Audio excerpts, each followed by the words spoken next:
નમસ્કાર દર્શક મિત્રો, હું શીતલ મહેતા ન્યૂઝ ઓફ કચ્છમાં આપનું સ્વાગત છે। આજે તારીખ 21 ઓગસ્ટ 2024।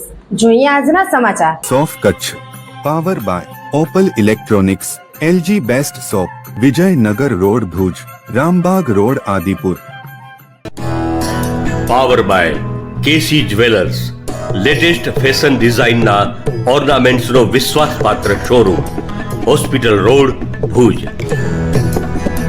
ન્યૂઝ ઓફ કચ્છના સમાચાર ભૂમિ કેબલ ઉપર 402 નંબરની ચેનલ ઉપરથી રાત્રે 9:30 કલાકે તથા બપોરે 1:30 પ્રસાર। શર્મસાર ઘટના ભાભરમાં જૈન સાધ્વીજીની છેડતીના પ્રયાસથી લોકોમાં રોષ, ગુનેગારોને કાયદાનો ડર રહ્યો નથી તેવી વાત। બનાસકાંઠામાં ગઈકાલે રક્ષાબંધન નિમિત્તે જૈન સાધ્વીઓ સાથે છેડતીની ઘટનાથી લોકોમાં રોષ ફેલાયો છે। જિલ્લાના ભાભરમાં કામ અર્થે બહાર નીકળેલા 2 જૈન સાધ્વીની 2 શખ્સોએ છેડતી કરી હોવાનું સામે આવ્યું છે। આ મામલે હાલમાં પોલીસ તપાસ કરી રહી છે।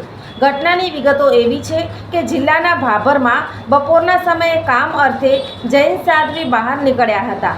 આ દરમિયાન 2 અજાણ્યા યુવકોએ તેમની સાથે અસભ્ય વર્તન કરીને છેડતીનો પ્રયાસ કર્યો હતો। જો કે સાધ્વીજીઓએ બૂમાબૂમ કરતા બંને શખ્સો ત્યાંથી ભાગી ગયા હતા। હાલમાં સમગ્ર ઘટનાને લઈને પોલીસે તપાસ શરૂ કરી છે। આચાર્ય વિજય સોમસુંદર સુરીજીએ જૈન સાધ્વીજીઓ સાથેની છેડતીની ઘટના અંગે ચિંતા વ્યક્ત કરી છે, તો વળી જૈન સમાજ અને અન્ય સમાજ આ મામલે આક્રોશમાં છે। દાદા, તમે મને લેવા કેમ ના આવ્યા? બેટા, દાદાની તબિયત ખરાબ છે। તેમને સખત તાવ, માથાનો દુખાવો અને ઉલટીઓ થઈ રહી છે। બાળકો, મેલેરિયા ખતરનાક બીમારી છે જે માદા એનોફિલિસ મચ્છરના કરડવાથી થાય છે। ઠંડીની સાથે ધ્રુજારી, તાવ, માથાનો દુખાવો, ઉલટી વગેરે। જો કોઈને પણ આ લક્ષણ દેખાય તો તપાસ અને ઇલાજ કરાવવો જોઈએ। આપણે તરત જ સ્વાસ્થ્ય કેન્દ્રે જવું જોઈએ। મેલેરિયાના લક્ષણ હોય તો સરકારી સ્વાસ્થ્ય કેન્દ્રમાં જઈને મફતમાં તપાસ અને સંપૂર્ણ ઇલાજ કરાવો। આ દ્રઢ સંકલ્પ અમારો છે। ભારતની મેલેરિયા મુક્ત બનાવવા છે।